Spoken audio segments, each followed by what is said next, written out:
une baisse de nos cas Ah ben, déclarés tant et mieux. donc également des décès. Et je disais ce matin à M. Bellarsen que on se réjouit que pendant 2 jours consécutifs, nous n'ayons constaté aucun décès.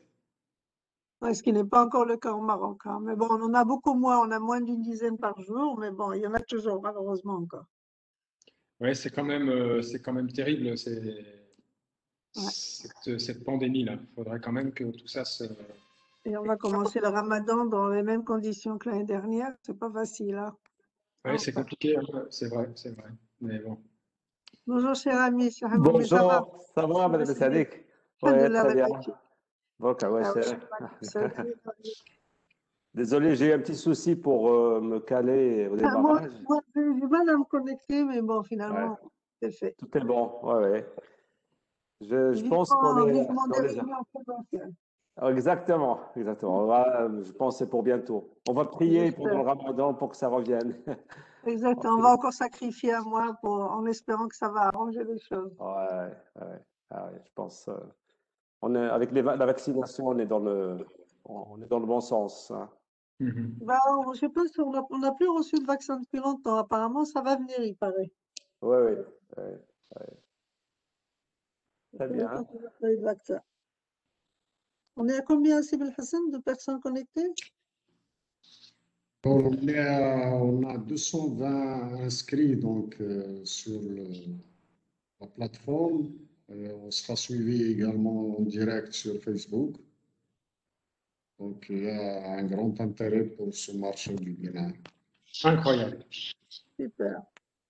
Ouais, Et c'est là, excellent. il y en a combien qui se sont déjà connectés? Là, il est à peine 15 heures. Ouais.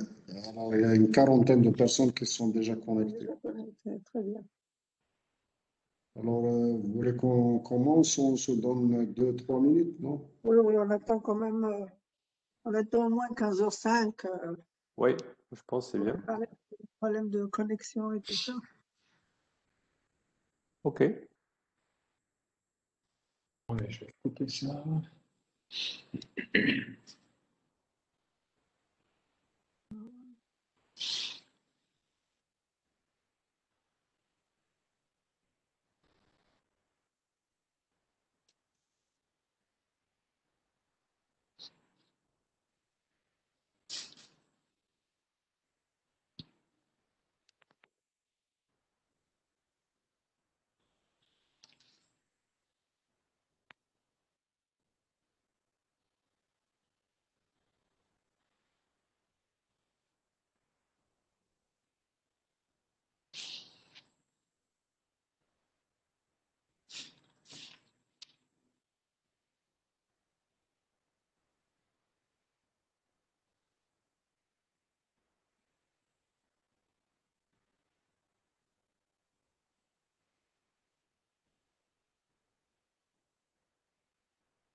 Aux États-Unis, quand on parlait de rouvrir tout,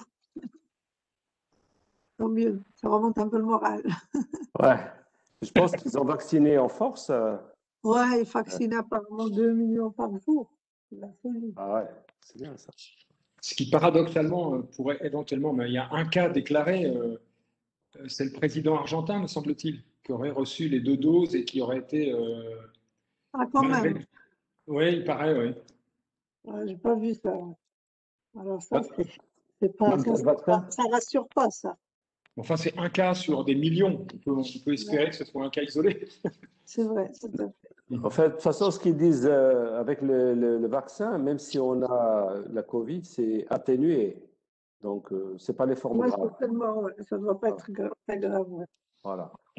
Donc, c'est déjà ça, quoi. Hein. Donc, Exact, exact. c'est sous forme d'une petite grippe, quoi, hein, apparemment. On va peut-être commencer pour ne pas pénaliser ceux qui sont à l'heure. Oui, oui, très bien. Alors, allons-y. Ouais. Merci. Je permets de faire cette petite ouverture de ce séminaire, donc en tant que présidente de l'Afrique, vice-présidente de la SMEC, pour remercier d'abord tout le réseau CEMO qui nous accompagne dans cette série de webinaires depuis donc quelques mois, tout particulièrement notre ami Kondi qui connaît très bien l'Afrique de l'Ouest. On a déjà fait ensemble le Sénégal, la Côte d'Ivoire. Donc aujourd'hui, c'est le Bénin. Je voulais surtout en profiter par rapport à toutes les personnes que je remercie qui nous ont rejoints pour donner une information importante. Peut-être que vous avez déjà reçu une correspondance à ce sujet ou vous allez la recevoir dans les jours qui viennent. C'est que la SMEX, dans le cadre justement des contraintes sanitaires, organise des missions B2B virtuelles de rencontres virtuelles avec des prises de rendez-vous, je dirais, avec tout ce qu'il faut autour, comme si on pouvait se déplacer. Malheureusement, ce n'est pas le cas. Donc, il y a déjà 2 missions qui sont programmées. J'aimerais bien que vous la notiez sur vos agendas et surtout, si vous pouvez vous inscrire rapidement pour pouvoir bénéficier des prises et des demandes de rendez-vous. Donc, la première rencontre B2B, elle est organisée pour le 19 et le 20 mai de cette année, donc juste après l'Aïd, Inch'Allah. Et elle concerne donc le secteur, les secteurs d'agriculture, d'agroalimentaire, de la pêche, des produits de la mer. Comme je dis toujours, tout ce qui se mange, quoi. Donc, la deuxième, elle est prévue le 16 et le 17 juin, Inch'Allah, donc juste un mois après. Et là, ça concerne le secteur des INME, de chimie, parachimie, donc pharmacie, etc. Et donc, nous avons donc créé avec un partenaire une plateforme spécifique pour ces rencontres B2B. Donc, il suffit de s'inscrire sur la plateforme et donc nous allons donc organiser pour vous tous les rendez-vous en fonction des partenaires ou des clients que vous cherchez dans différents pays. Et donc, bien sûr, tout se déroulera, du point de vue sécurité, c'est garanti, la confidentialité des informations.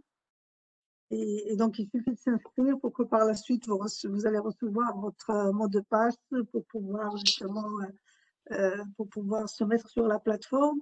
Et comme on sait qu'en Afrique subsaharienne, donc, c'est pas toujours la plateforme email, etc., mais ça fait que les gens vont aller sur place pour vous prendre des rendez-vous. C'est pour ça qu'il faut s'inscrire le plus tôt possible parce que nous avons des consultants qui vont se déplacer sur place en fonction des pays que vous aurez demandé pour garantir et vous prendre des rendez-vous qui se passeront par la suite, même par WhatsApp, si jamais les gens ne se connectent pas sur la plateforme. Nous avons également prévu cette solution par WhatsApp.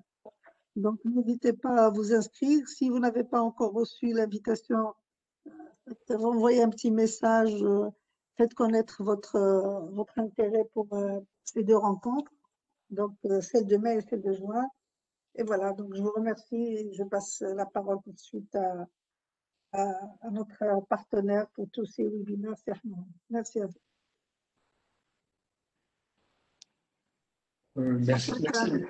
Merci, Madame Carpry. Peut-être la parole à notre ami Saad. Oui, merci Philippe. J'ai dit, mais je n'entendais pas. Oui, j'avais coupé le son.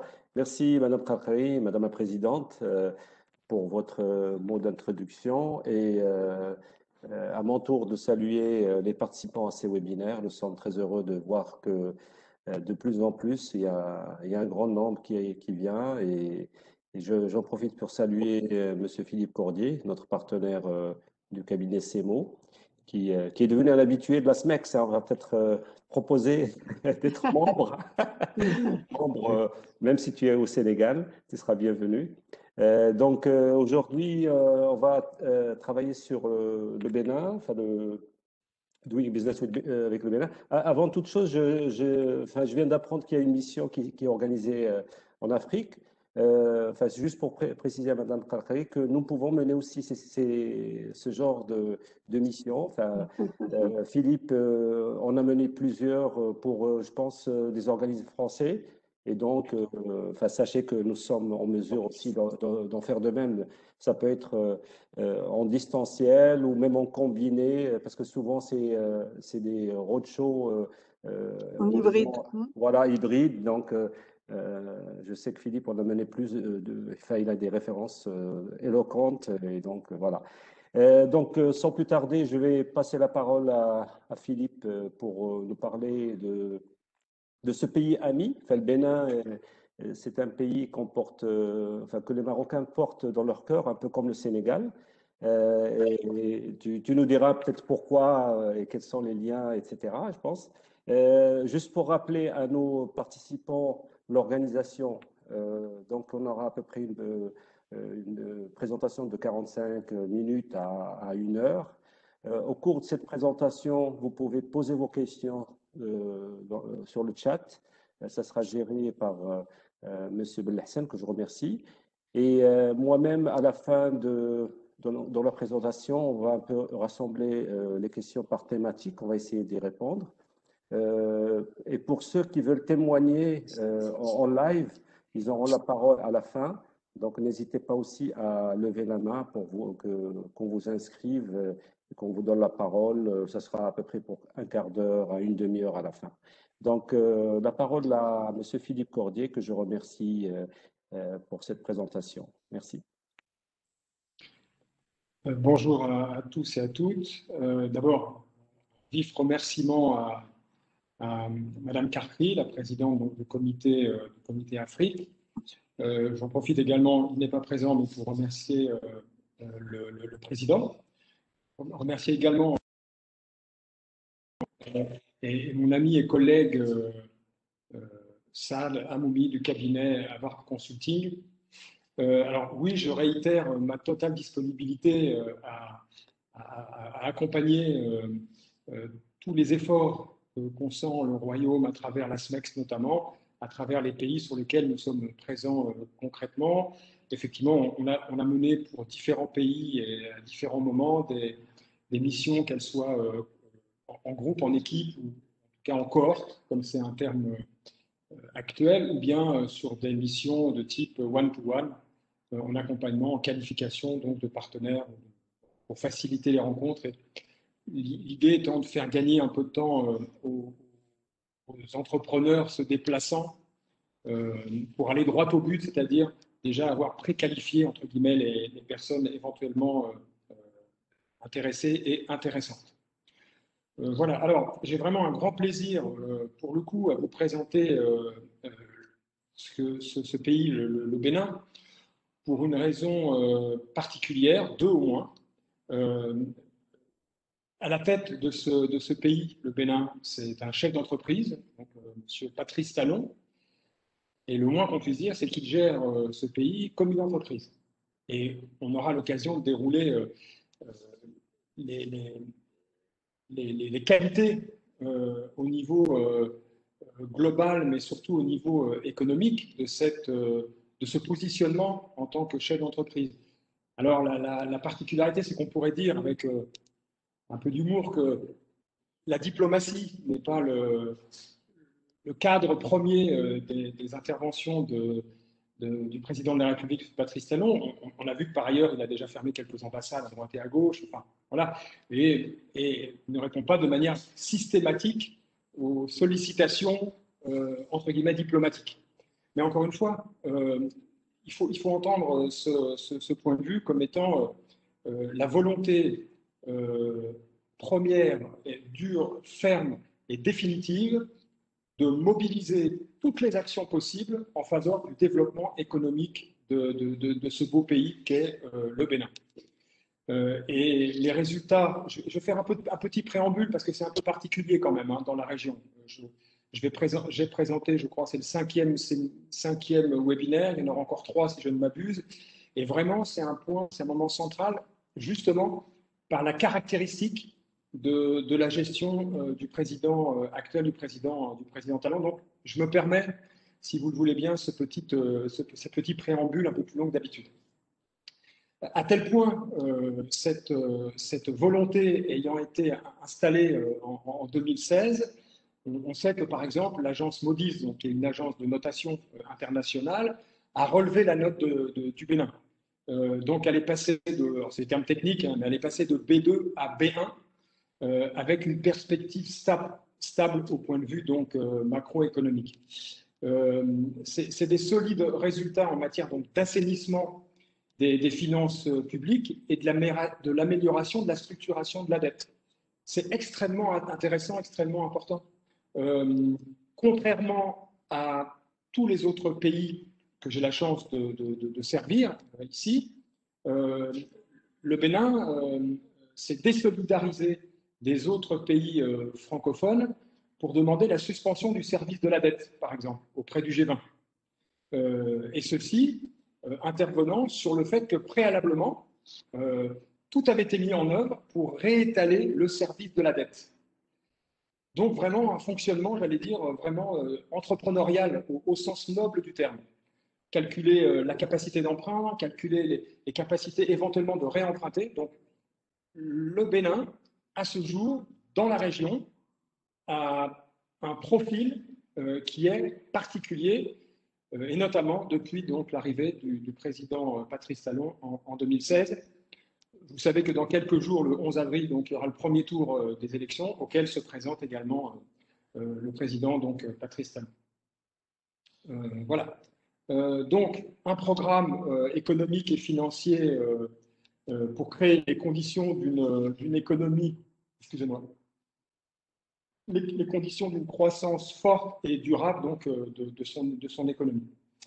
Donc, de grosses réformes structurelles et sectorielles ont été mises en œuvre dans le cadre de ces maintenant 5 années passées donc, depuis 2016. Et l'idée, bien évidemment, dans le cadre de sa réélection probable, ce sera de confirmer, de conforter et de pouvoir déployer l'intégralité de son programme économique tel que je viens de le présenter avec les bons résultats, on l'a dit. Au titre des bons résultats, par exemple, et je vous promets de passer à la suite, on a en termes de capacité de mobilisation de ressources, donc des ressources à long terme, eh bien, à quelques mois d'intervalle, le Bénin a levé plus d'1 milliard d'euros d'eurobonds. Ça, c'était en janvier 2001. Et dernièrement, un crédit de 326 millions d'euros. Les fonds mobilisés dépassent toutes les capacités aujourd'hui qui ont été mises dans tous les pays d'Afrique à lever autant de fonds pour un seul et même pays. Donc voilà véritablement ce que je voulais initier dans ce webinaire, pardon. C'est vraiment et je félicite bien évidemment la SMEX d'avoir eu la capacité également de drainer un nombre de participants qui, visiblement, d'après les chiffres que nous a communiqués, dépassent les pays que nous avons déjà adressés précédemment. Donc, on peut imaginer que ces résultats, cette notion de mise en avant d'un secteur privé fort, business, est vraiment très positif pour la suite. Et on va donc avancer sur tout cela ensemble. Alors, voilà le menu. Je rappellerai juste pour nous tous qu'il y a un fil ou quelques slides qui vont passer les uns après les autres, qui vont partir bien évidemment de quelques aspects macro, assez rapides que je vous laisserai découvrir, pendant lesquels j'animerai des données que j'ai par ailleurs compulsées. Je ne vais pas lire avec vous les données qui apparaîtront sur les slides, voilà. Et on aboutira in fine à ce qui est l'objectif du thème même de ce webinaire, c'est-à-dire le business, le doing business. On envisagera donc quels sont les secteurs qui sont aujourd'hui, selon notre entendement, les secteurs à adresser, et notamment à adresser en priorité. Voilà. Donc, alors, le Bénin, petit pays s'il en faut, mais qui qui est, alors on peut dire à la fois enclavé, mais qui est entouré en réalité de quatre pays. Parce que d'abord, il fait face à, donc, on appelle ça le golfe de Guinée. Donc, il est face à l'océan Atlantique. Vous retrouverez donc, on va retrouver Cotonou notamment et son port, donc compris entre le Togo et le Nigeria, et puis de l'autre côté le Burkina Faso donc, et le Niger au nord.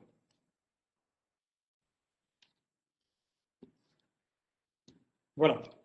Excusez-moi, c'est mon assistante qui vient m'apporter les documents.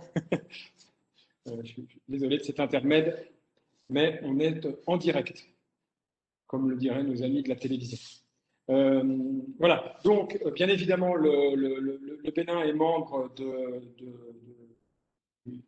l'unité africaine, membre de la CEDEAO et de l'UMOA, comme tous les pays quasiment hors Ghana que nous avons présenté jusqu'à présent, et il est extrêmement intégré donc au marché régional, puisqu'environ 70% pardon, de ses exportations sont destinées à l'espace de la communauté des États d'Afrique de l'Ouest, et principalement donc à sa frontière à l'est, donc le Nigeria.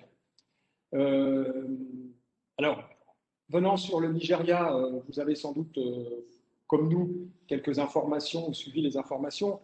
Depuis quelques années, depuis 2019, il y a eu une fermeture de la frontière entre le Nigeria et le Bénin, avec une semi-ouverture terrestre de nature à essayer de faciliter de nouveau les échanges, puisque, comme vous comprenez bien, 70%, une grosse partie de ces 70% pardon, reviennent au Nigeria. Donc, toutes ces problématiques frontalières ne sont pas encore totalement levées. Voilà ce que je peux dire, en tout cas, pour cette partie frontalière, même si les deux pays, à travers leur représentation diplomatique, tentent, tant que faire se peut, de lever tous les obstacles et de faciliter l'ouverture, comme c'était précédemment, donc de cette frontière. Donc le port de Cotonou, de ce point de vue, il reste un vrai couloir de transit donc pour les pays que j'ai évoqués et qu'on appelle notamment ici l'interland. Voilà, c'est un terme qu'il convient de mettre ici en exergue. Donc, en passant par effectivement le port de Cotonou, on voit bien dans ce point, dans le golfe de Guinée, la capacité ensuite à l'ouest, à l'est et également au nord, de pouvoir adresser à travers les infrastructures routières notamment, adresser donc les pays de l'interland. Donc, on est vraiment ici sur un pays qui, de ce point de vue au moins géographique et infrastructure, relève une importance prépondérante pour l'ouverture sur ces pays. Donc, j'évoquais que la libre circulation des personnes, notamment vis-à-vis du Nigeria, est encore quelque peu entravée, si on peut prendre ça comme ça. Alors, cette entrave, bien sûr, elle augmente le coût des transactions, à n'en pas douter, pour tous les exportateurs que vous êtes et qui, éventuellement, visaient par l'intermédiaire du port de Cotonou le marché nigérien, qui est le plus grand marché, bien évidemment, de la zone. On est encore dans cette difficulté résiduelle qu'on espère être levée le plus rapidement possible. Alors, l'activité économique, vous pouvez le constater, pendant ces périodes difficiles, elle est restée relativement, extrêmement positive. Hein. On va le voir notamment un peu plus tard. On a des taux de PIB réels qui sont au minimum à 5% et qui avoisinent les 7% sur les quelques années précédentes. Donc, je fais référence notamment à 2017, 2018 et 2019 notamment, que j'évoquais tout à l'heure, ce qui nous amène à un taux de croissance intéressant pour ce pays.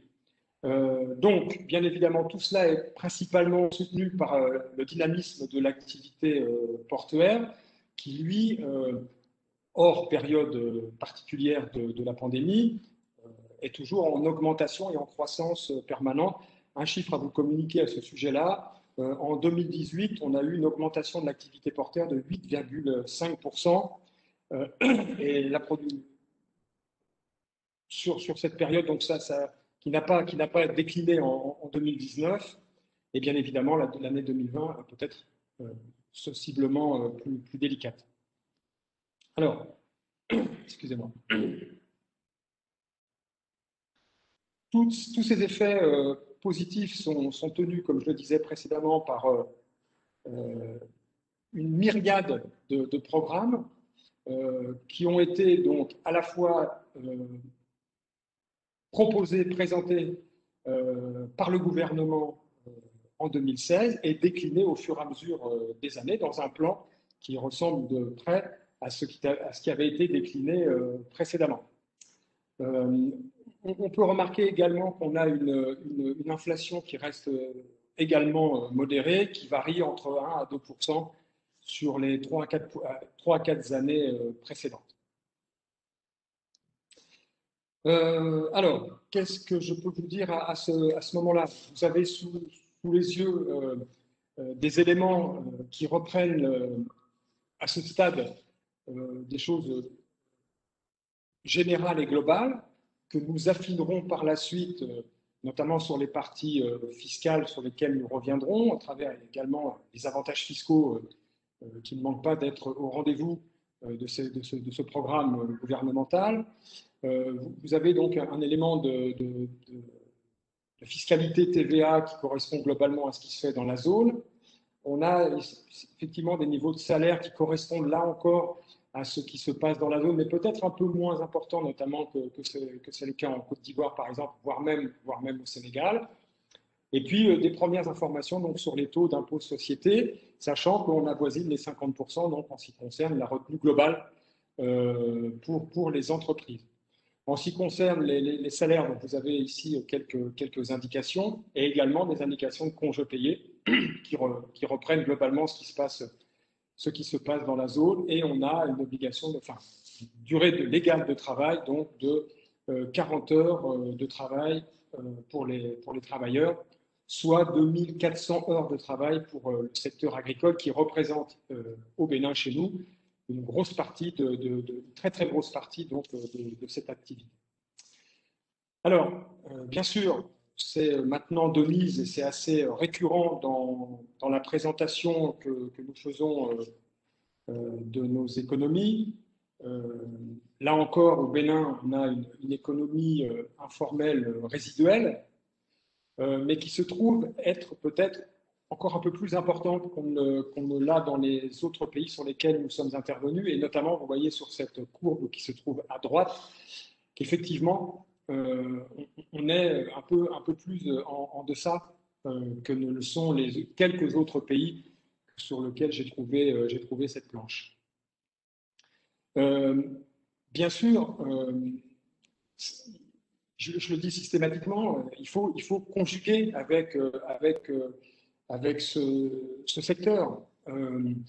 Ce qu'on a remarqué également dans nos enquêtes empiriques sur cette économie, c'est que, somme toute, au Bénin, donc l'économie informelle n'est pas reconnue au sens strict du terme.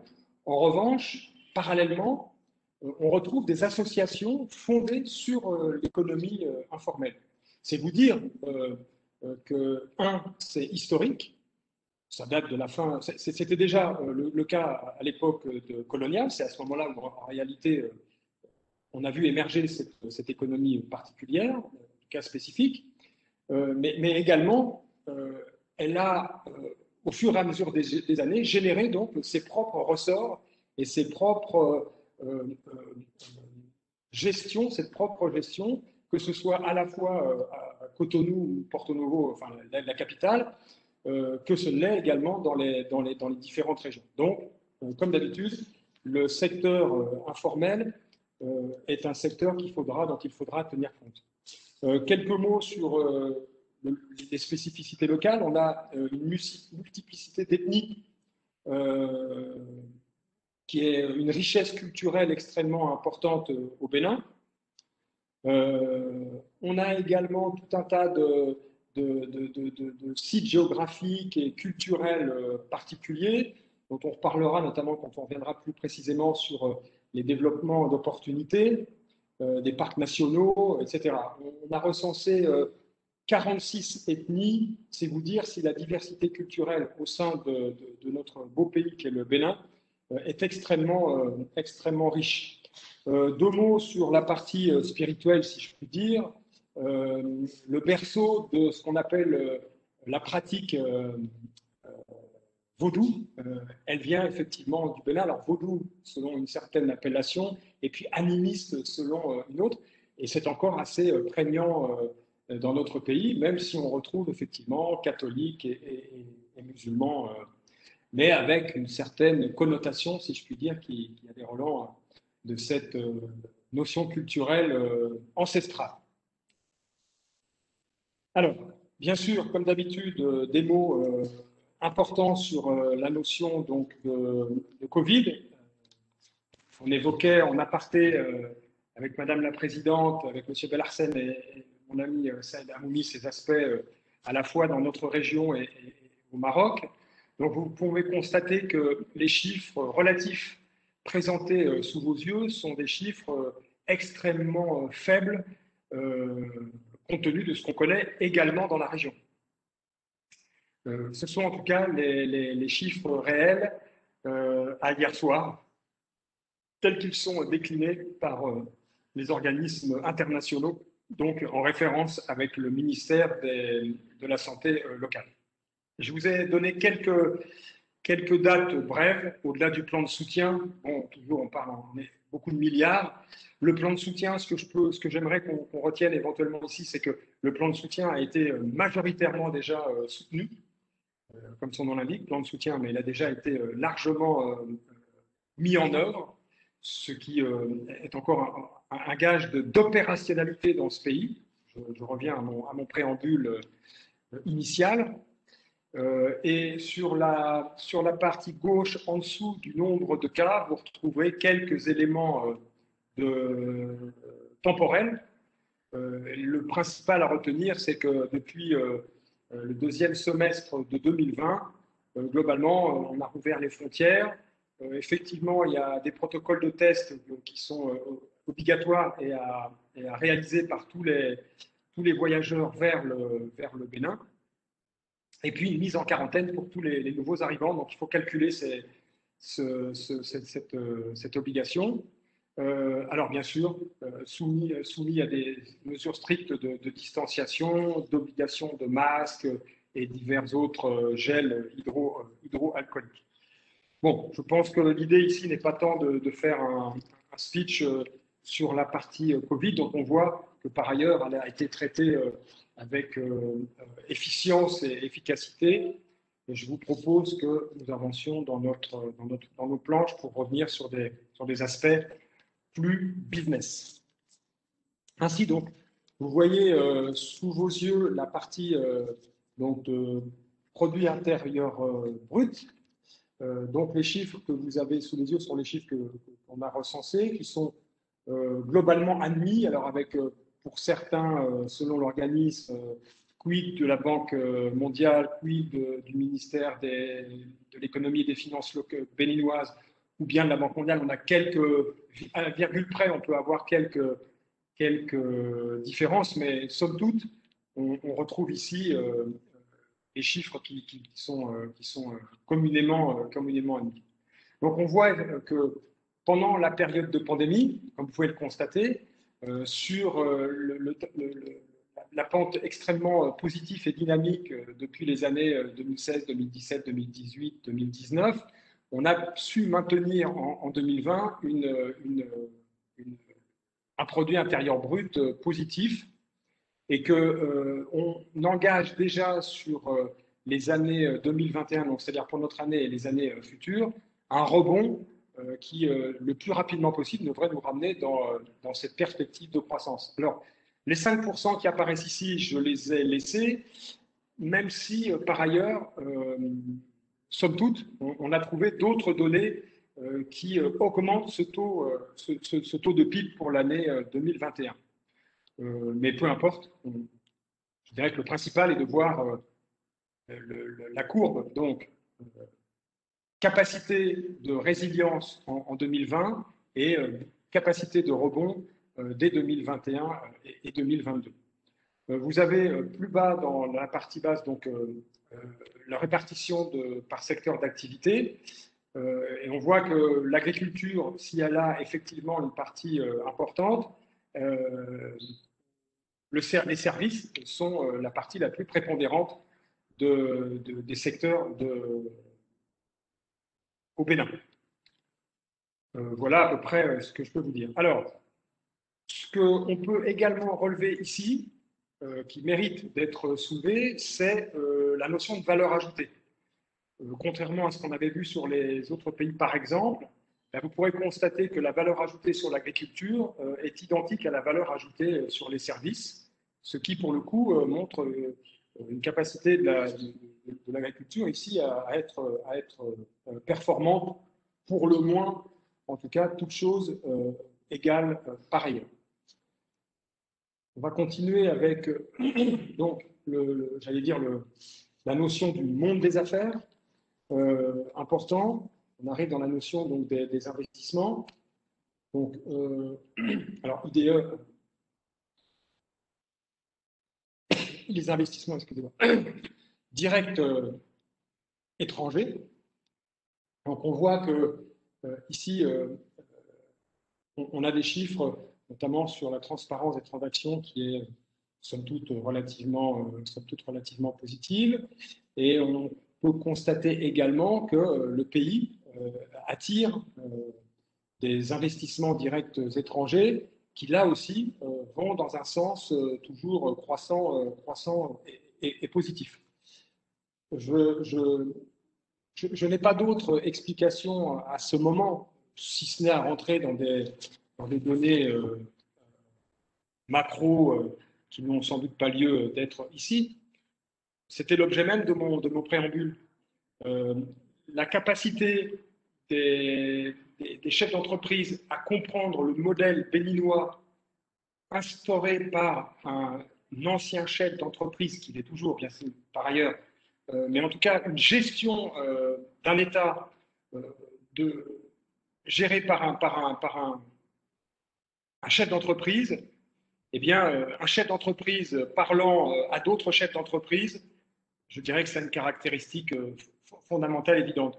J'ai pour ce faire quelques exemples parce qu'il se trouve que nous concernant, je parle là donc de ces mots, on a quelques dossiers sur lesquels on travaille, et notamment dans les infrastructures et le bâtiment. Alors, toujours dans notre domaine de compétence, c'est-à-dire l'accompagnement, la mise en relation des entreprises pour la réalisation de projets. Donc, on travaille sur des projets d'infrastructures énergétiques, etc. Et nous avons participé à la réalisation d'une des 2 centrales du port de Cotonou, qui, là encore, d'un point de vue structurant pour le pays, poursuit la volonté donc d'indépendance énergétique du pays. Eh bien, on a pu faire venir dans ce cadre-là une entreprise danoise. Je suis vraiment désolé pour mes amis chefs d'entreprise marocains, mais il se trouve qu'en l'occurrence, c'était une entreprise danoise avec laquelle donc, on a pu travailler en commun et dans l'esprit également du contenu local, qui, dans le cadre de ces investissements directs étrangers, a aussi pour objectif, d'une part, effectivement, de pouvoir améliorer le niveau de croissance tout en structurant le pays, mais également en donnant la possibilité aux entreprises locales de pouvoir participer à ces travaux donc d'État, qui sont financés majoritairement par les grands bailleurs de fonds internationaux notamment, mais sous l'égide du gouvernement et donc des ministères en l'occurrence. Donc, eh bien, ce qu'on a pu constater, effectivement, c'est que tout est mis en œuvre pour pouvoir accueillir dans de bonnes dispositions les investisseurs étrangers. Tout. Une délégation de chefs d'entreprise vient, on discute avec l'agence qui facilite le développement. On mène une disposition, le gouvernement, via cette agence, met à la disposition des chefs d'entreprise une voiture Donc vous arrivez, vous sortez de l'avion et il y a une voiture qui vous attend à l'aéroport et pour autant aucun ministre ne vient vous accueillir. Parce que je donne cet exemple, messieurs et mesdames les chefs d'entreprise, pour bien vous montrer et pour coller à la réalité actuelle du Bénin. On est vraiment dans cet état d'esprit. Tout est mis en œuvre pour que les investisseurs, les chefs d'entreprise, de quelque pays qu'ils viennent, puissent effectivement participer à cette volonté de programme de développement économique aujourd'hui au Bénin. Donc, je vous donne cet exemple, pareil, parce qu'il m'a vraiment, interpellé. Et j'étais hier avec notre ami qui travaille, qui est un relais pour nous sur place, et qui me dit, mais je lui parlais de cette petite légende que je viens de vous dire ici. Il m'a dit non, mais en fait, c'est constant, c'est constant. À partir du moment où on sait que des chefs d'entreprise se déplacent, on va essayer de les accueillir dans les meilleures dispositions possibles et de mettre tout ce qu'on peut à leur disposition pour qu'ils participent eux aussi à l'effort commun, étant entendu qu'aujourd'hui, donc, on a cette volonté du gouvernement, effectivement, de travailler sur ce qu'on appelle le local content. Donc, c'est en réalité la capacité donc, de mener à bien des opérations en utilisant des ressources et des entreprises locales.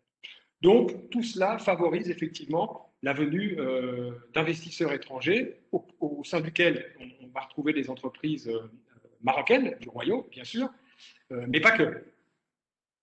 Et ce flux d'investissement direct étranger, comme vous pouvez le constater, est constant. Alors, vous voyez également qu'on a une petite baisse du stock des investissements directs étrangers entre 2018 et 2019, mais globalement, ça ne change pas drastiquement, je dirais, le modèle.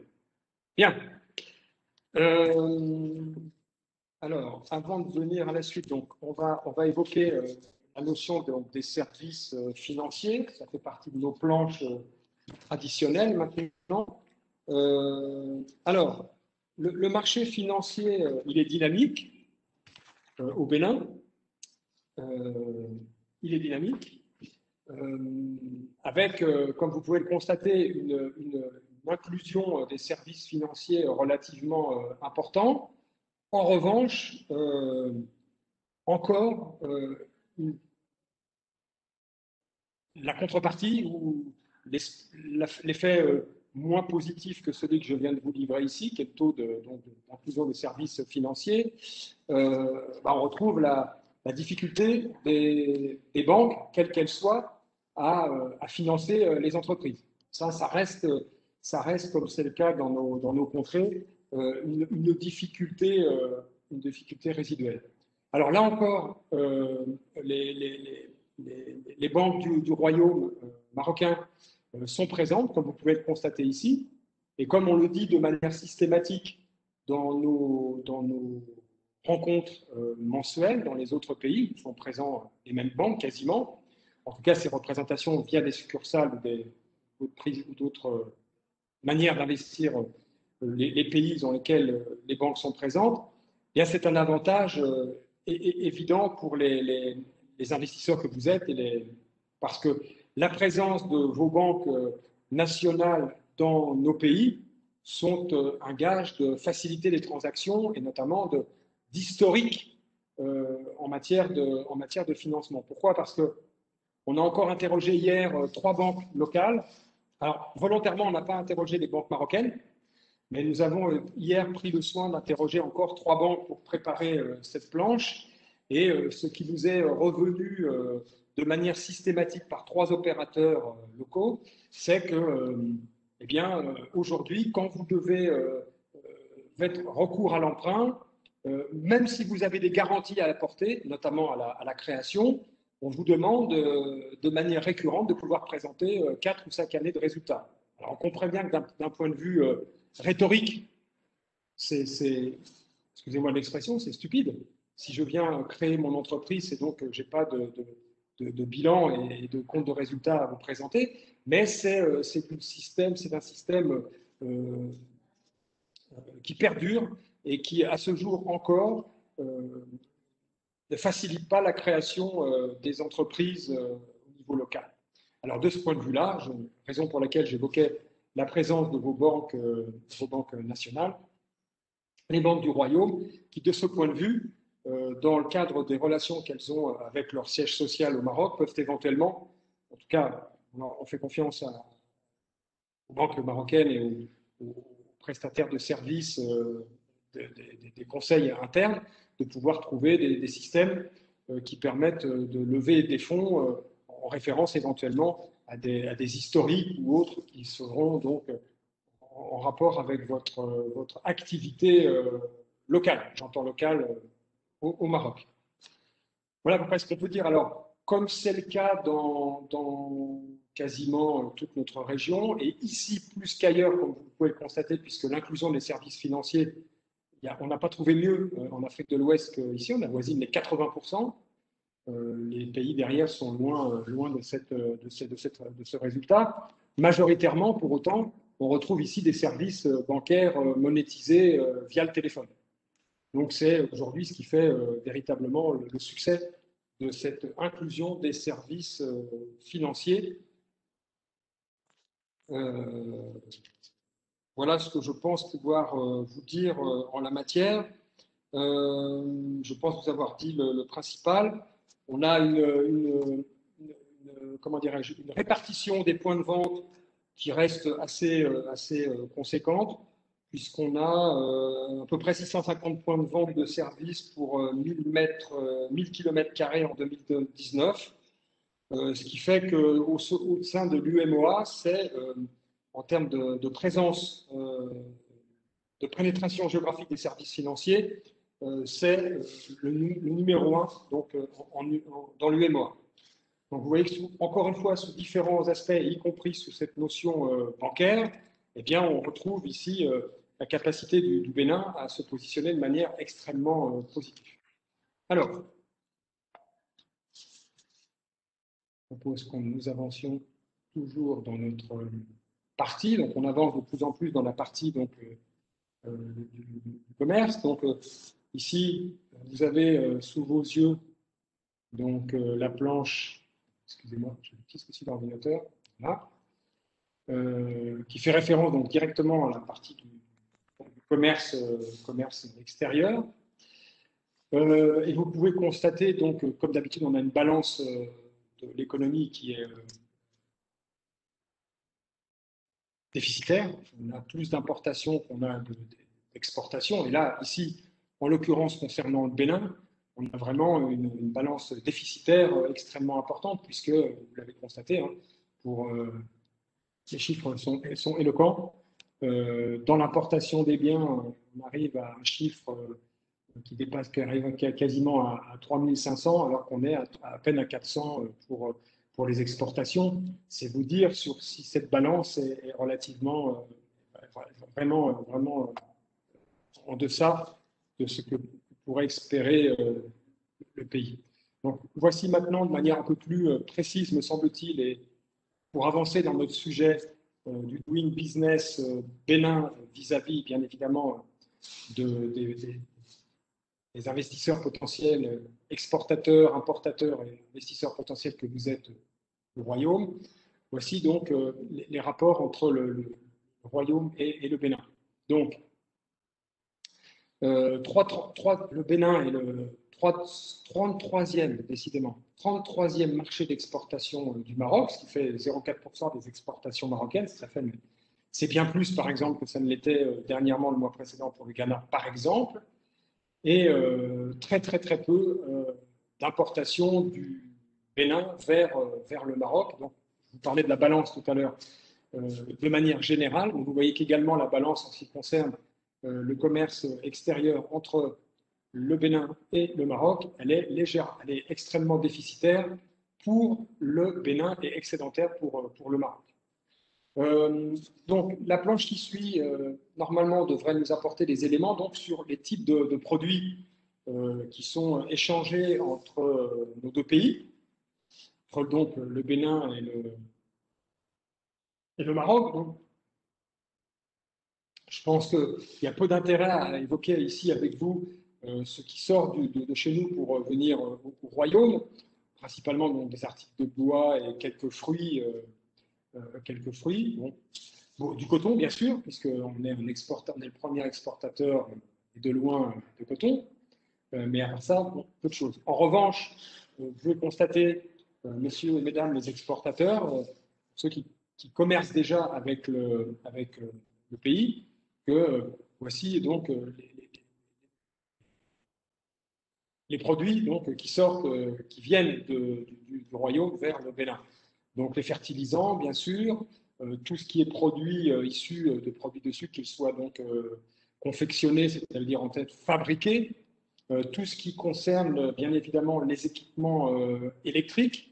En ce qui nous concerne, nous avons déjà eu des relations avec des entreprises marocaines. Nous avons sollicité dans le cadre des marchés sur lesquels nous intervenons, pas nous directement, hein, mais en termes de rapprochement des entreprises pour répondre à des appels d'offres et autres. Nous sommes déjà intervenus auprès d'entreprises marocaines sur ce point précisément, de la viande préparée, hein, viande et produits donc de viande et de poissons issus de la mer, donc préparés. C'est vrai que c'est une grosse partie de notre consommation locale, ce produit. Tout ce qui vient ensuite des produits cartonnés. Et puis ensuite, vous avez tout un tas d'autres produits que vous avez sous les yeux. L'idée également qu'on va essayer d'évoquer plus tard, c'est toute la partie qui concerne l'industrie, qui est encore, alors que c'est la partie la plus basse hein, sur les articles en fer, etc. Donc on voyait donc nuclear reactor, boiler, machinerie. En fait, c'est tout ce qui concerne la partie de l'industrie, donc tout ce qui concerne les produits qui vont permettre effectivement de faire fonctionner les outils de production, quand bien même les outils de production sont encore un peu faibles chez nous en matière d'industrie, nous l'avons vu tout à l'heure, mais c'est une des parties qui est effectivement importée du Maroc, du Royaume, donc vers le Bénin. Donc voilà quelques données ici sur les produits qui prennent la mer principalement pour rejoindre soit le Maroc, soit le Bénin, et plus favorablement, vous l'avez compris, du Maroc vers le Bénin. Alors, en dehors des opérations spécifiques qui sont effectuées entre le Maroc et le Bénin, il nous a semblé intéressant de vous présenter également de manière générale et internationale quels sont les produits échangés entre le Bénin et le reste du monde en matière d'exportation et d'importation, permettant, on l'imagine à certains d'entre vous, de visualiser plus précisément éventuellement les différentes opportunités à ce stade, les marchés qui seraient éventuellement à incrémenter. Donc vous avez tous ces produits. Alors, je rappelle à juste titre que, et c'est nécessaire, que ce document que vous avez sous les yeux, qui est constitué de beaucoup d'éléments chiffrés, sera mis à votre disposition, bien évidemment, par la SMEX, pour pouvoir y revenir autant de fois que vous le souhaiterez, et vous le retrouverez éventuellement sur notre site internet si toutefois ça vous semblait donc intéressant. Quels sont les principaux pays clients du Bénin? On a le Bangladesh, j'ai également la Suède, le Vietnam, la Chine, le Nigeria, bien sûr, on a évoqué tout à l'heure. Là, je vous parle dans l'ordre décroissant. On a le Danemark, l'Égypte, le Niger, la Malaisie et enfin donc le Burkina Faso, pour les 10 représentants dans l'ordre. Et en revanche, dans les pays donc, qui fournissent au Bénin, on va retrouver au premier rang desquels l'Inde, on va retrouver ensuite la Chine, le Togo, la France, la Thaïlande, la Belgique, les Émirats arabes unis et enfin donc le Maroc. Donc le Maroc en 8e position des pays fournisseurs du Bénin. Et ensuite on retrouvera donc les Pays-Bas et la Russie. Voilà ce que je peux vous dire au niveau des produits échangés. Donc 8e en matière de fournisseurs de produits. Je pense que légitimement, compte tenu des efforts diplomatiques et des rapprochements entre nos deux pays, il y a encore une marge de progression importante et relativement satisfaisante, enfin en tout cas satisfaisante dans les perspectives, j'entends, hein, pour pouvoir effectivement positionner et passer rapidement de la 8e à la 7e place, voire à la 6e place, etc., etc. Et on espère, mon ami Saad Amoumi et moi-même, pouvoir vous aider en cela. On est bien évidemment à côté de la SMEC pour vous aider dans cet objectif, dans ce bel objectif, je dirais, d'augmentation donc de la part des exportations du Maroc vers le Bénin. Alors pour ce faire, il y a des agences qui ont été mises en place, bien sûr, comme l'Agence de la promotion des investissements et des exportations. Il y a un guichet unique des formalisations des entreprises, tout un tas d'organes de facilitation que j'avais évoqué également, moins dans le détail, mais que j'avais précisé en préambule, et qui permettent, au-delà simplement du pur aspect business, de faciliter la constitution d'une personne morale au Bénin notamment, lorsqu'il va s'agir donc de mettre en place donc une société, qu'elle soit montée directement par un Marocain ou bien en co-création, notamment aussi au sujet de l'enregistrement. Donc, on a bien évidemment à votre disposition toute la documentation nécessaire, mais je ne vous apprendrai pas grand-chose en vous disant que vous trouverez sans doute également sur les différents sites, que ce soit même du Maroc ou bien du Bénin, vous retrouverez ce type d'informations. En général, ça correspond aux pièces que nous retrouvons un peu partout dans le monde pour enregistrer des statuts, etc. etc. Et notamment, la procédure en tant que telle est peu onéreuse puisque de mémoire, elle est inférieure à 20 000 francs CFA, ce qui doit représenter, je crois, une trentaine d'euros de mémoire. Donc, vous voyez que tout est mis en œuvre pour faciliter l'implantation d'entités économiques sur le territoire. Alors, puisqu'on parle d'investissement et de réalisation pour augmenter la part de marché des Marocains au Bénin, bien évidemment, il est important de visualiser maintenant quels sont l'environnement dans lequel, spécifique entre le Maroc et le Bénin, pas que, mais au moins spécifique au niveau des accords bilatéraux. Donc, depuis donc une longue date, vous voyez, depuis 1991, donc, la diplomatie met en œuvre des accords qui portent sous différents aspects.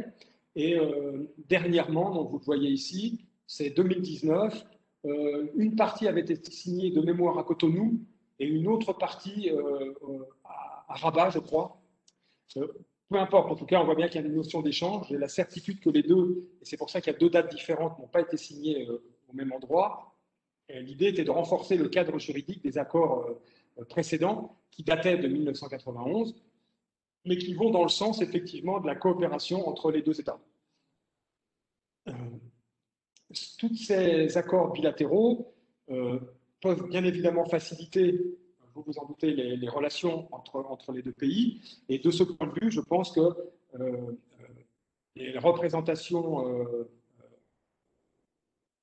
du Royaume à travers les différents ministères, mais également la SMEX, peuvent vous donner des informations pour pouvoir éventuellement vous référer à ces aspects spécifiques d'accords bilatéraux, mais qui sont anciens et qui existent encore aujourd'hui, qui ont été renforcés il y a là maintenant 2 ans. On va rentrer de manière peut-être un peu plus précise maintenant dans la partie de la fiscalité, donc l'impôt des sociétés. On avait vu brièvement dans les premières planches qu'on était globalement à une imposition de 30%.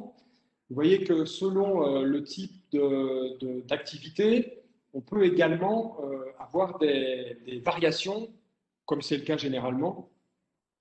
Excusez-moi, on va avoir des variations en matière de fiscalité. Effectivement, quelques sociétés dans des industries d'exploration, d'exploitation, etc., on oscille entre 35 à 45%. Pour tous les autres types de sociétés industrielles, donc on va avoir un avantage à 25%. Et il y a un impôt de toute façon minimum forfaitaire qui sera dû et qui sera donc de 200 000 francs CFA. Je ne sais pas pourquoi on a libellé ça en CFA.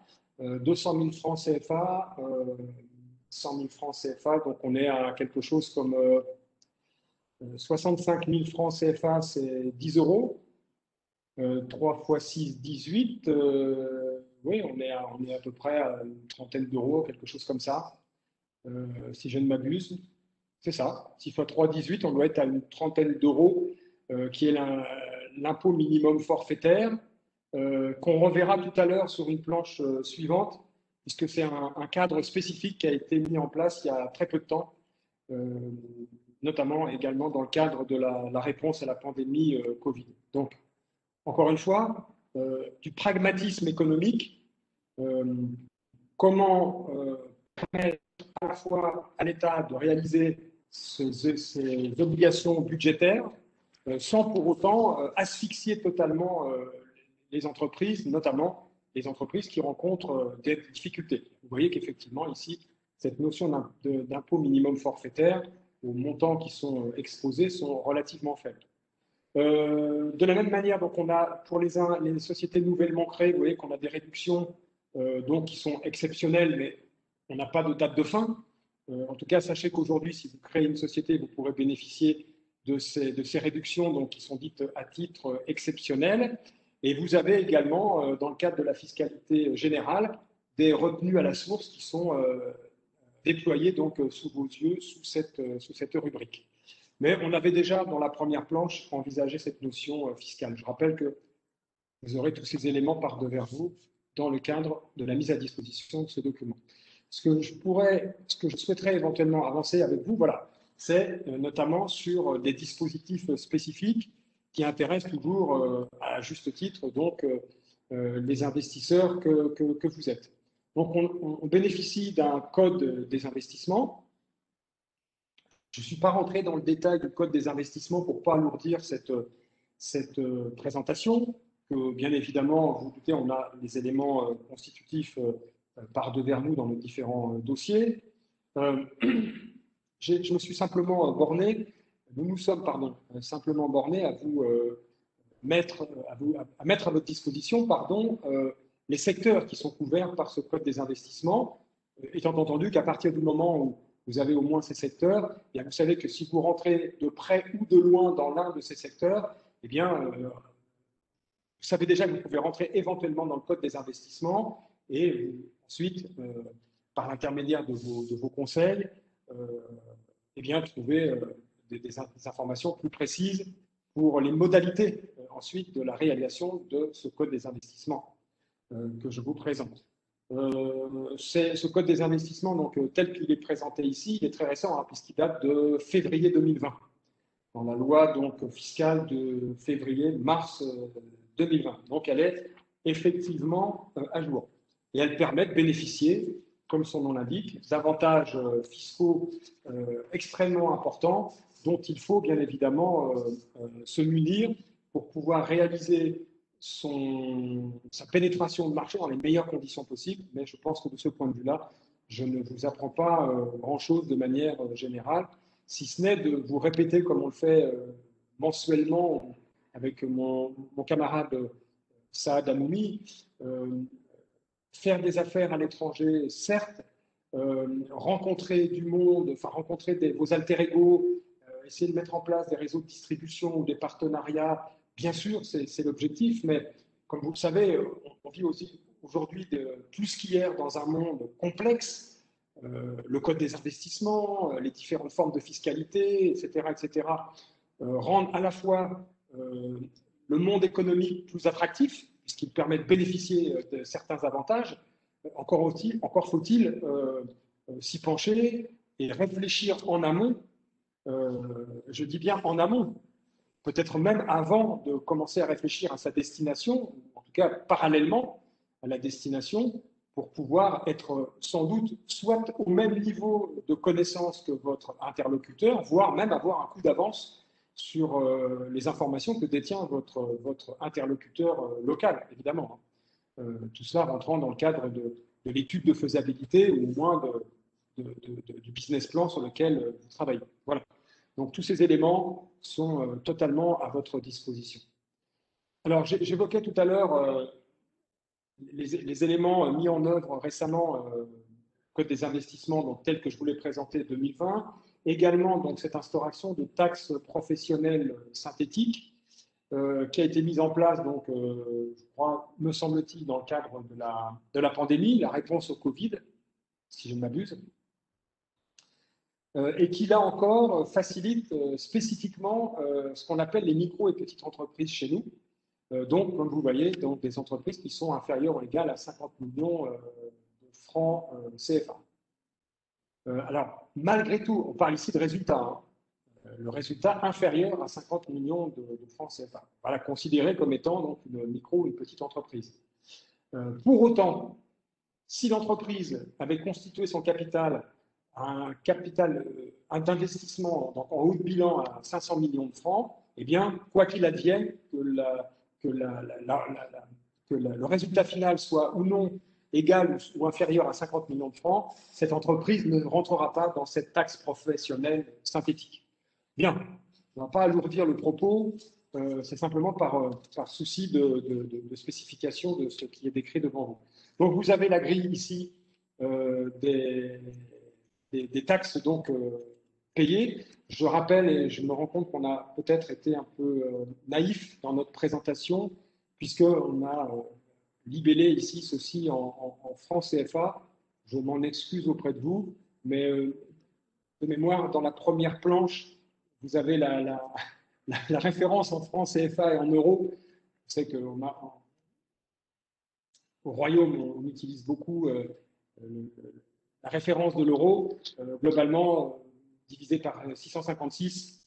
Voilà, mais je m'excuse, nous nous excusons de ne pas avoir fait nous-mêmes ce petit exercice. Voilà. Donc ça, c'est un autre avantage apporté ici dans le cadre de la possibilité d'investissement sur l'aspect purement fiscal. Et vous voyez qu'également dans le cadre de la structuration que le gouvernement a mis en œuvre, on a encore d'autres possibilités.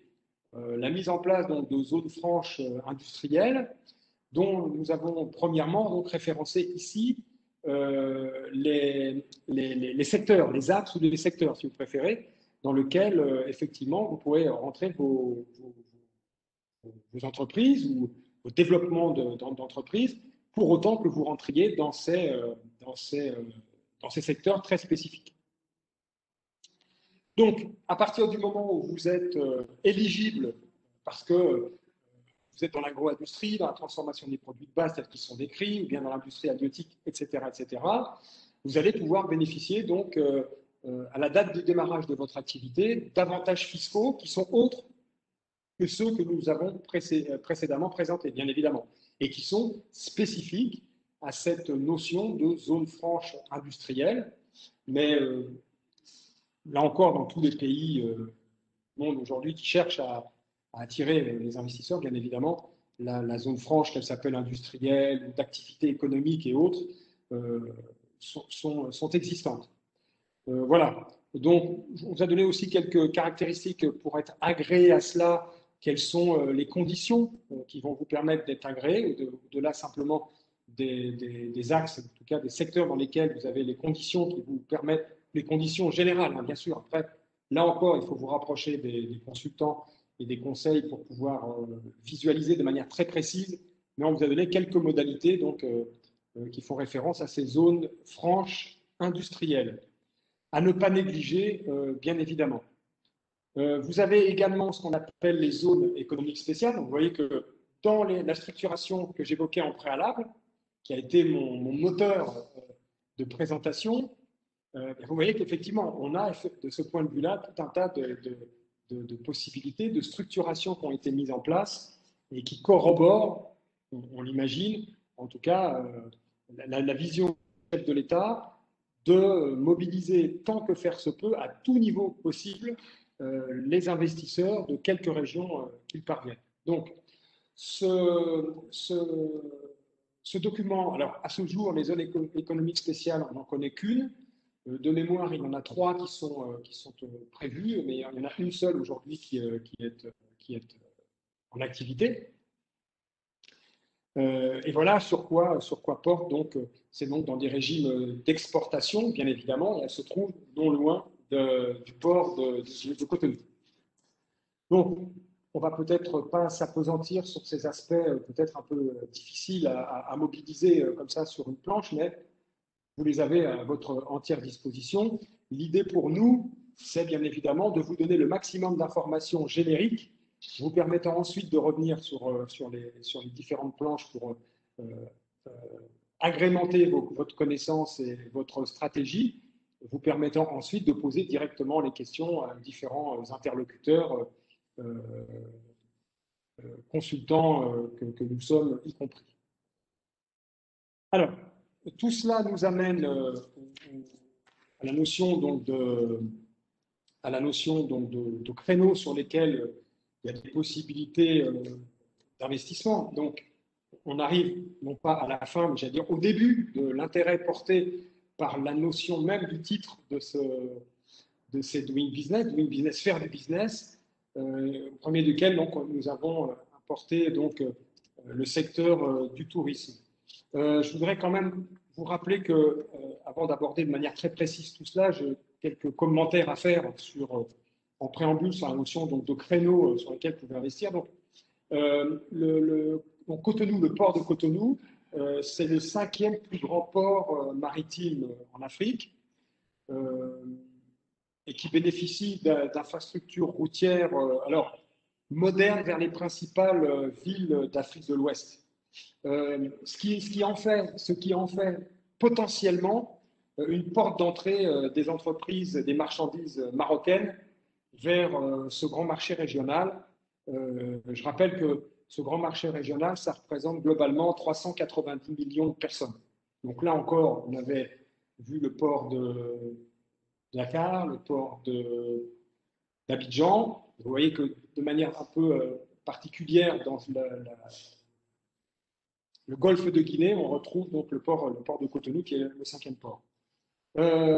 J'aimerais également vous dire qu'on a il y a un gros projet qui n'est plus à l'étape de projet, mais qui est à l'étape en tout cas de mise en œuvre des pré-projets. C'est sur le pipeline Niger, donc Bénin-Niger, dont on reparlera tout à l'heure ici, qui a un coût, donc 2000 km de pipeline, qui est d'un coût estimé de 2300 milliards de francs CFA, ça représente 4,5 milliards de dollars. C'est une des plus grosses transactions dans le monde du pétrole sur l'année 2019.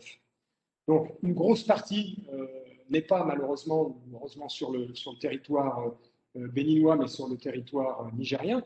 Mais je crois qu'on avoisine les 800 km de pipeline sur le territoire béninois, ce qui en fait, là encore, si vous voulez, d'un point de vue créneau apporté, une attention particulière pour tous les participants présents qui sont de près ou de loin sur la notion oil and gas. Je sais qu'il y a des belles entreprises marocaines qui travaillent partout dans le monde sur ce secteur.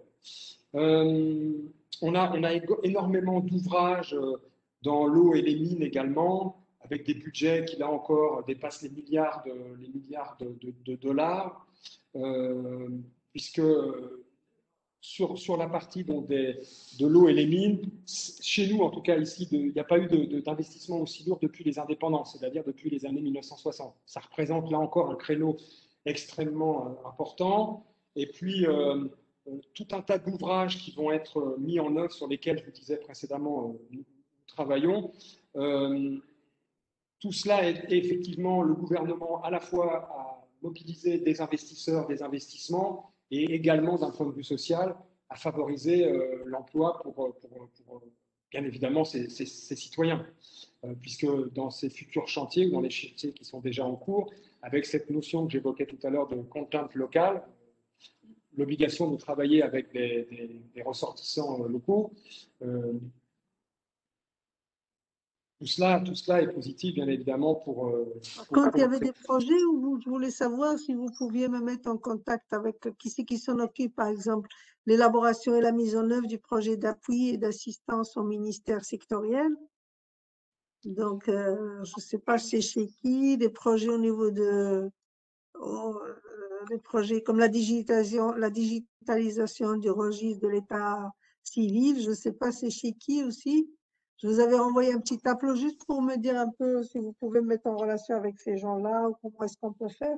J'ai le Oui, président Madame du Carré, oui. Sénégal, Je me rappelle avoir vu votre documentation. à l'international, je pense qu'ils ont rendez-vous avec, avec le Premier ministre ou d'autres ministères. Je ne sais pas trop, mais voilà, c'est quand j'ai vu que vous avez pas eu le temps de me répondre par mail, j'ai dit je vais vous appeler pour voir si Vous êtes très aimable, Madame Carré. Alors, honnêtement, j'en avais référé également à Monsieur Saad Ammi. Hein. C'est pour vous dire que ça. Au projet que vous avez testé, il y a principalement en fait notre CEP, d'accord, et selon le direction interne au ministère, ou bien avec d'autres structures externes, soit les structures sous tutelle, ou bien des Allô? carrément. Par exemple, tout ce qui est état civil, c'est le ministère chargé. Je crois qu'il y a une interférence, Madame Khatri. Allô? Oui, Philippe, tu m'entends? Oui. Je pense qu'il y a une interférence d'une discussion peut-être de Madame Khatri, non? Je crois en tout cas, enfin, je pense que nous avons la chance d'avoir parmi nous des personnes qui sont soit béninoises et donc dans les différentes agences et qui donc ont pris la main pour répondre en direct à Madame Carcri précisément. Je pense que c'est ça dont il s'agit, ou en tout cas des gens très proches de ce secteur. J'allais répondre que vous avez au sein de Alors aujourd'hui, il y a l'APIEX qui est extrêmement pertinente, qui répond extrêmement facilement à toutes ces sollicitations, entre autres, et également les différents consultants divers et variés. Mais Madame Carpé, je ne vous ai pas oublié, j'ai même évoqué à Monsieur Amoumi, à mon collègue, qu'effectivement j'avais reçu de votre part ce document. Et que j'attendais au moins la fin de ce séminaire béninois pour vous répondre de manière globale, puisque votre demande était une demande globale africaine de manière générale. Je ne vous ai bien évidemment pas oublié. Et comment pourrais-je vous oublier, Madame la Présidente? C'est totalement impossible. Je suis vraiment désolé. En revanche, on n'a peut-être pas été réactif. Il me semble que j'ai simplement répondu, ou alors, en tout cas, j'en avais parlé avec Monsieur Carcré. Mais le Bénin, comme tous les autres pays, bien évidemment, dispose de structures gouvernementales à différents niveaux, au niveau des ministères, mais notamment il y a des agences qui ont été mises en place.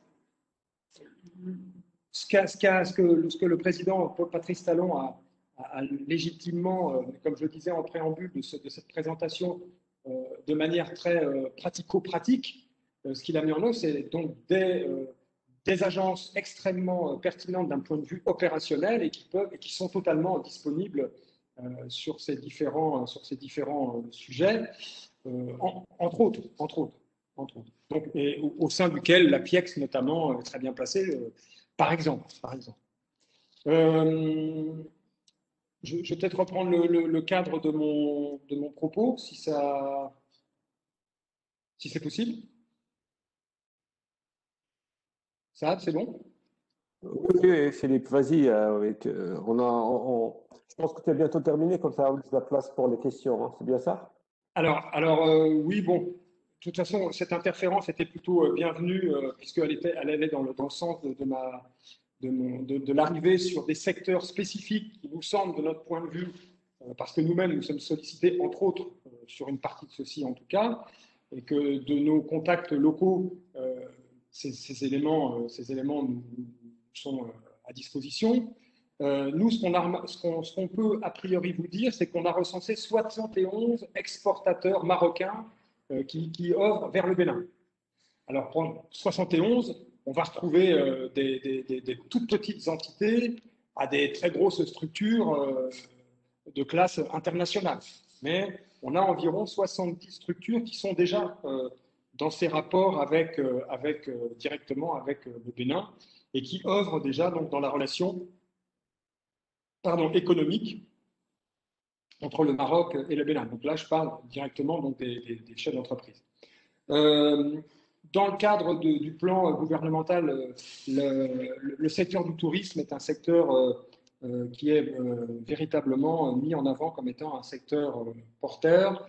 Donc, on s'est permis ici de vous mettre la carte représentant donc à la fois le pays et ses pays frontaliers et de vous donner les opportunités d'investissement dans le secteur touristique en apportant quelques idées qui sont des idées apportées par le gouvernement sur des développements ou des valorisations de cités déjà, par exemple, existantes. À la fin, vous voyez qu'il y a une construction, donc le développement des stations balnéaires, il y en a qui sont déjà existantes, bien sûr, mais aussi la construction d'hôtels de luxe, notamment dans la région de Cotonou. C'est quelque chose qu'on reverra dans une slide suivante et qui est celle-ci, directement liée aux infrastructures et au BTP. On va retrouver bien évidemment l'agriculture et l'agroalimentaire. Alors, je pense que sur l'agriculture, je ne vais pas m'étendre beaucoup. C'est un pays qui, on l'a vu précédemment, a une grosse capacité agricole, coton, tout ce qui est donc maïs, etc., etc. Le manioc, entre autres. Bref. Ce qui nous est paru ici peut-être plus intéressant et à adresser, notamment, c'est tout ce qui va concerner la transformation, justement, de ces produits de base en produits agroalimentaires consommables. On a toujours pour habitude de dire qu'en Afrique de l'Ouest, on a les matières premières qu'on exporte et pour ensuite racheter plus cher des produits qui sont fabriqués ailleurs. On est exactement dans cette configuration ici. Et là encore, de nombreuses pistes d'opportunités sont effectivement importantes à tirer. Donc, on a mis ici de manière assez simple à la fois des choses précises dans les transformations agroalimentaires. Donc, vous voyez ici la culture fruitière, les oléagineux, les tubercules, etc. Donc, tout ce qu'on trouve sur place qui va être important de transformer. Et puis, on a aussi des filières qui sont des filières prioritaires pour le pays, sur lesquelles, là encore, il y a d'un point de vue agroalimentaire, en tout cas de mobiliser des investisseurs dans ce sens. J'ai noté, à juste titre, que c'est ici, que dans ce secteur, que ça attire le plus d'investissements directs étrangers. Donc, c'est notablement une opportunité en tant que tel. Troisième planche qui nous a paru intéressante de vous présenter ici, un peu générale, j'en conviens, mais importante, tout ce qui concerne donc l'énergie, les industries, enfin les mines et les hydrocarbures. Donc on les a vus précédemment, la création de zones franches industrielles et les zones économiques spécialisées. Bon, on avait dit quelques mots précédemment, mais si tous ces efforts sont consentis par le gouvernement béninois, c'est qu'il en attend effectivement que des investisseurs prennent position pour moderniser notamment et extendre la filière thermique. Je ne vais pas tout vous lire parce que je vais pas tout vous lire parce que tout est noté ici. Je voudrais juste revenir sur cette partie d'infrastructure que j'évoquais tout à l'heure sur la partie pipeline qui me paraît relativement importante. Tout ce qui concerne l'oil and gas, il y a une grosse capacité à mobiliser. En fait, il y a un vrai ruissellement sur ce secteur.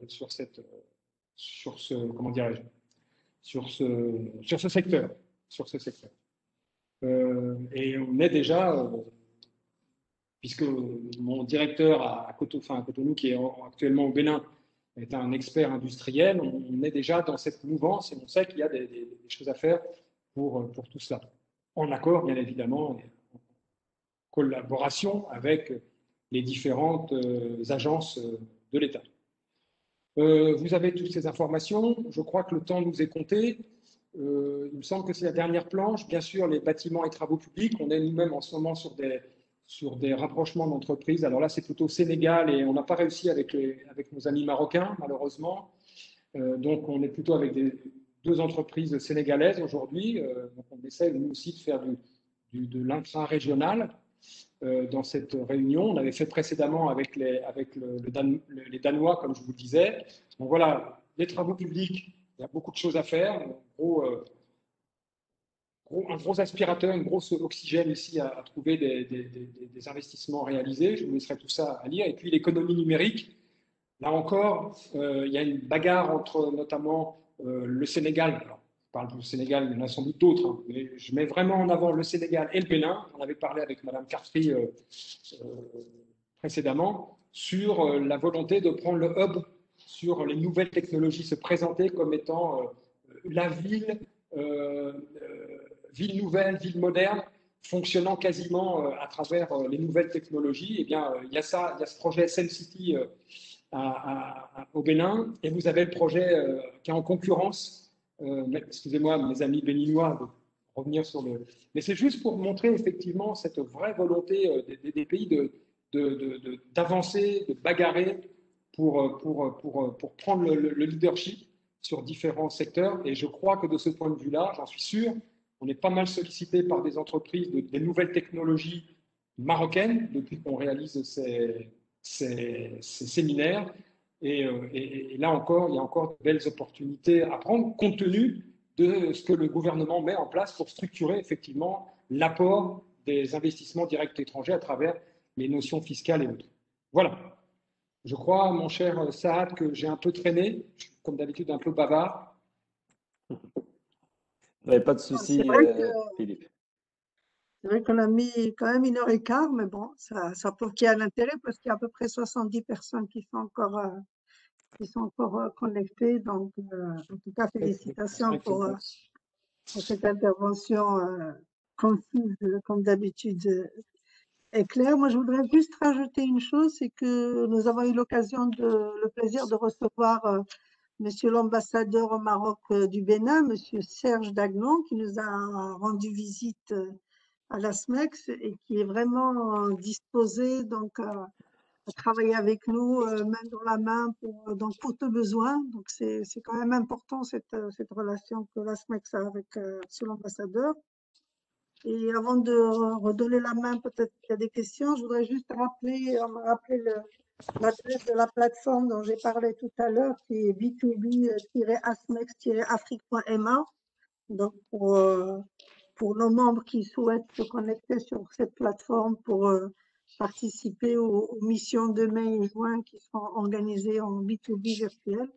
Donc, c'est asmex-afrique.ma. Voilà, donc je redonne la parole à mon ami Ramos si jamais il y a des questions.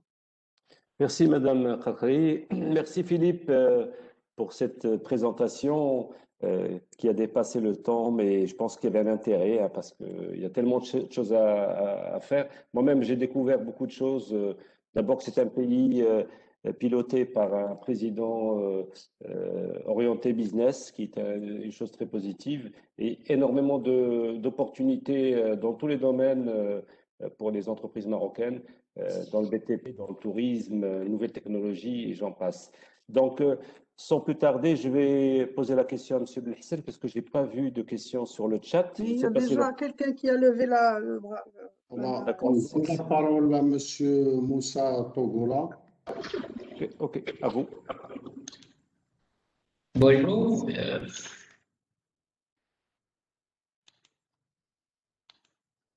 On ne vous entend pas. Bonjour. Bonjour, on ne vous entend pas. Maintenant, c'est bon? Vous m'entendez? Oui. Vous m'entendez maintenant? Oui, tout à fait. Allez-y. Oui. D'accord. Bonjour. J'espère que vous allez tous bien. Merci, M. Philippe et cher co-animateur et organisateur Abdelaziz pour la conférence. J'ai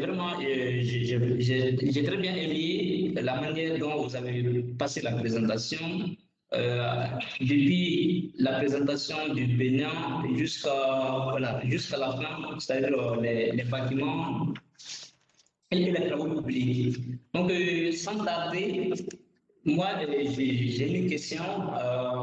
Premièrement, ce qui concerne investissement direct étranger, le cas du Maroc et Bénin, est-ce que voilà, vous pouvez nous donner un pourcentage par rapport aux autres pays?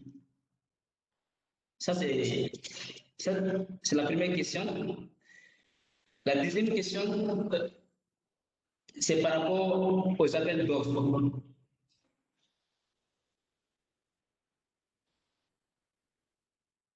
Vous me recevez? On vous reçoit difficilement, cher ami. Et pour terminer, vous avez fait le dernier point qui concerne bâtiments et travaux publics. Vous avez parlé de la construction des logements, les cités résidentielles, assainissement pluvial. Donc, est-ce que, voilà, quel est le pourcentage d'assainissement pluvial et urbain? Et les ouvrages en alimentation d'eau potable. Donc, j'ai oublié de me présenter. Je suis Togola Moussa, je suis de nationalité malienne, je suis ingénieur d'État du Royaume du Maroc.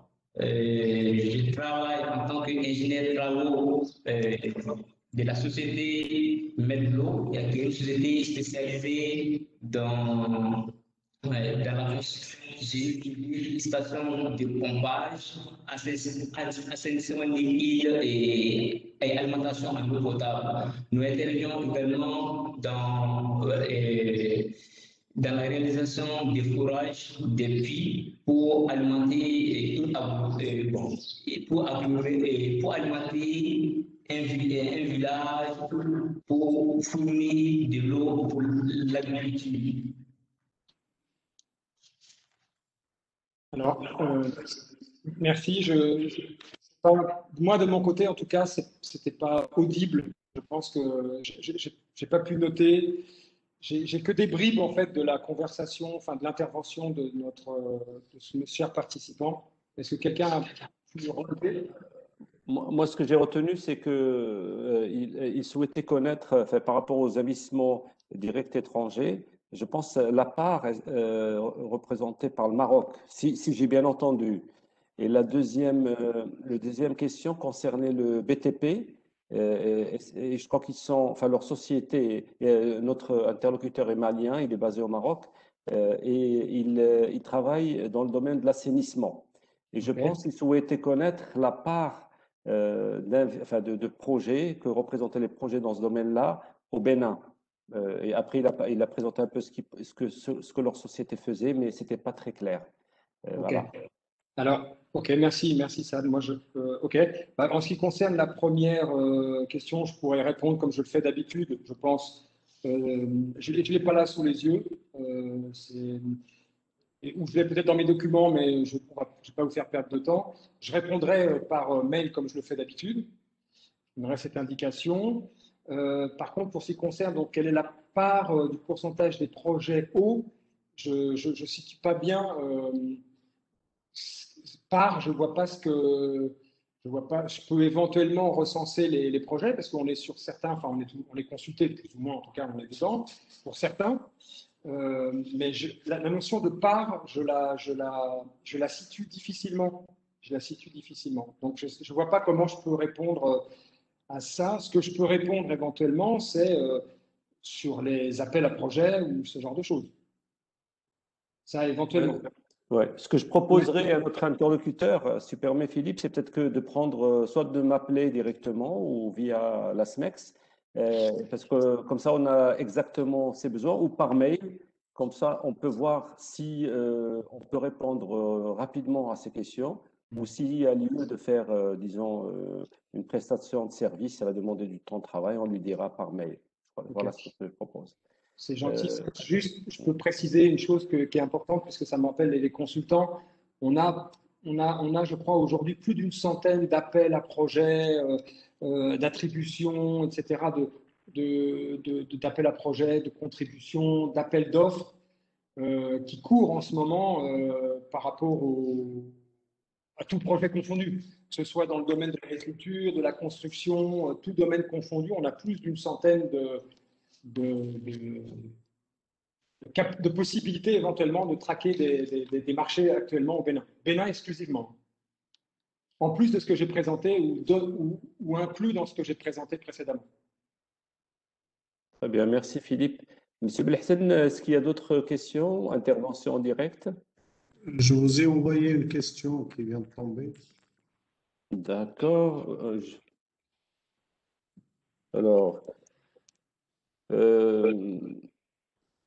la question suivante, c'est la personne aimerait bien avoir des informations concernant l'export des produits agroalimentaires à Cotonou. Donc, l'export des produits agroalimentaires. Et la deuxième question, la place, si possible, la place de transport marchandises au Bénin. Est-ce qu'on peut comparer avec les pays voisins? Enfin, je précise, ce sont des questions un petit peu pointues. Je ne sais pas si Philippe pourra y répondre, mais en tout cas, je les pose. C'est-à-dire, il voudrait savoir quel est le volume et nombre de prestataires de transport. Je pense que c'est une question un peu trop pointue pour qu'on y réponde au pied levé. Hein. Alors oui. Enfin, je te remercie je remercie le participant de ces questions. Effectivement, là, on est sur Alors sur la deuxième, on est sur une question ultra pointue qui nécessite après de faire des recherches dans notre base de données, dans la nôtre précisément, ce qui nous concerne. Hein. Bon, pourquoi pas? C'est quand même complexe. Par contre, la première question, export des produits agroalimentaires. Comme ça nous arrivait de temps en temps, mon cher Saad, c'est le genre de questions sur lequel je peux éventuellement rentrer en contact ou que la personne rentre en contact avec nous, que ce soit toi ou moi en direct, mais je pense que c'est plus facile de rentrer en contact avec toi, Saad, pour éventuellement mieux saisir quel est l'objet de la question, parce que la question, elle est très, très, très ouverte. Dans export des produits agroalimentaires, c'est... Et dans ce cas-là, peut-être ce que je propose, Saad, c'est que tu vois avec la personne spécifiquement, donc ça, tu fais le relais. Je sais que c'est plus facile. Du territoire marocain, c'est peut-être plus facile de vous entendre. Et puis ensuite, nous, comme d'habitude, on essaie de voir ensemble ce qu'on peut apporter comme réponse à ce participant.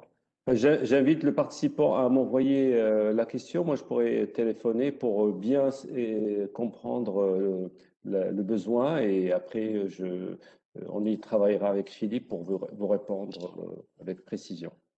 Est-ce qu'il y a d'autres questions qui portent sur la présentation, le témoignage?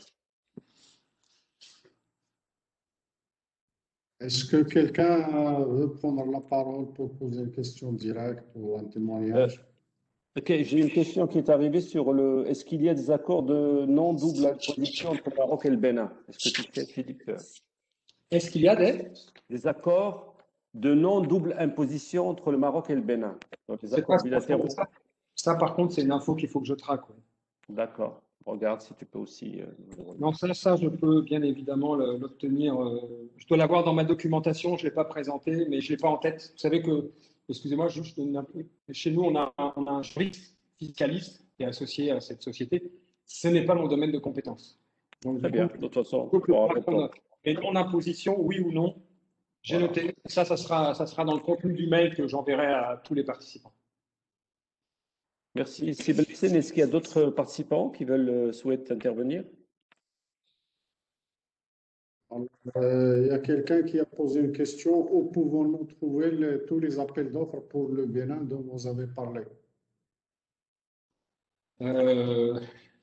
Alors, les appels d'offres, ils sont pour certains en ligne. Donc, j'enverrai un lien. Appel d'offres, OK. J'enverrai un lien. Ça fera partie de ma réponse. OK. Alors, Est-ce qu'il y a quelqu'un qui souhaite poser une question, s'il vous plaît?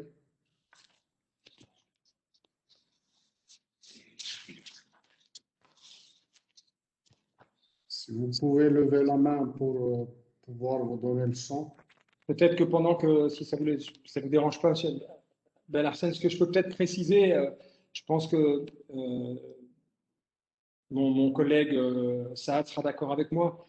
Bien sûr, on essaye aussi à la fois de vous expliquer les choses telles qu'on les voit et bien évidemment, il y a une répercussion qui est immédiate dans la compréhension que vous allez en avoir, qui est, bah oui, mais en fait, les cabinets comme vous essayez de vous placer. Excusez-moi, je fais la question et la réponse, mais parce que par habitude, maintenant, on sait bien que c'est. Ce qu'on peut vous dire également, et on collabore beaucoup avec Saad Amoumi, et on collabore avec d'innombrables personnes dans le monde, puisqu'on fait partie d'un réseau qui s'appelle Globaliance, qui est présent partout dans le monde.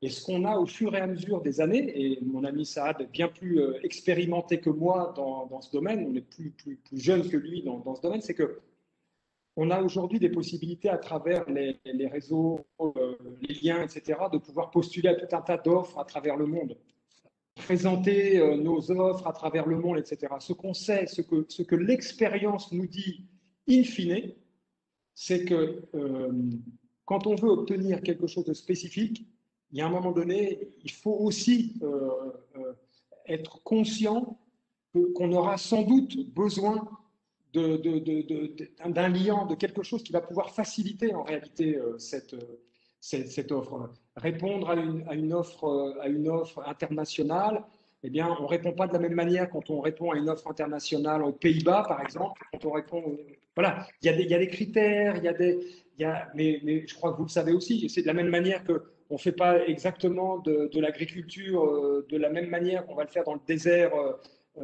marocain, qu'on va le faire dans le désert d'Inde, si vous voulez. Excusez-moi, hein, je suis un peu long à vous donner ça, mais on sait maintenant, avec l'expérience et l'expertise, que nos métiers de consultants, de consulting, elles ont effectivement, si on est toujours présent sur la place, c'est qu'elles ont des finalités. Et la finalité, notamment, c'est de faciliter en réalité la réalisation des affaires. Voilà. Excusez-moi. J'ai profité, M. Belharsene, de cela, de cette notion qui m'a été, de cette question qui a été posée pour réaffirmer en fait le rôle des sociétés qui justement accompagnent à l'international. Très bien. Alors, mesdames et messieurs, est-ce qu'il y a des questions? D'autres questions?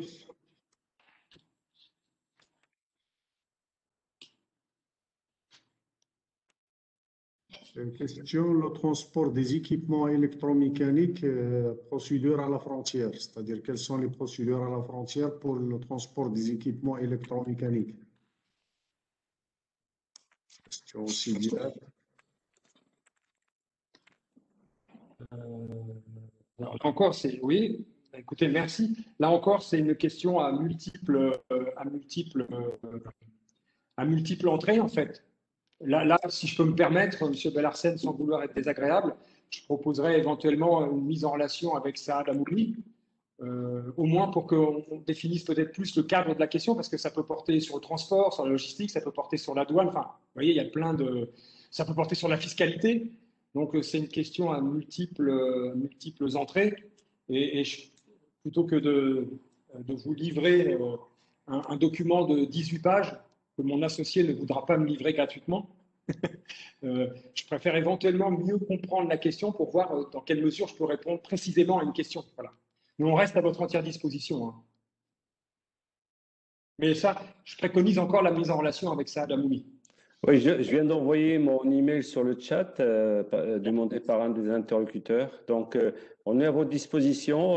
Enfin, toutes les questions un petit peu qui demandent, bien sûr, d'affiner, vont demander un peu de travail et bien sûr, elles n'étaient pas prévues dans la présentation de Philippe parce que l'objectif de ces webinaires, c'est vous donner une image globale disons, l'écosystème et du climat des affaires dans le pays, avec bien sûr les contraintes, avec les possibilités pour les entreprises marocaines.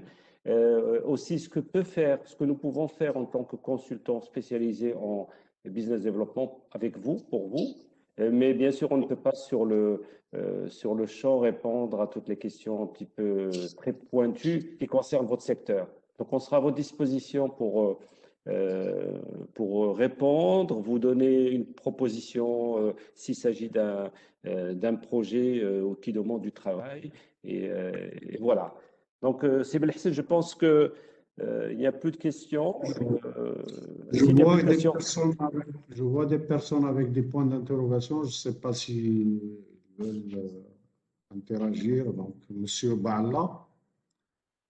Monsieur Balla, vous avez une question? Monsieur Balla?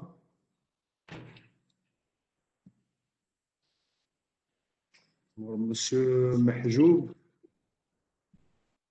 Monsieur Mahjoub?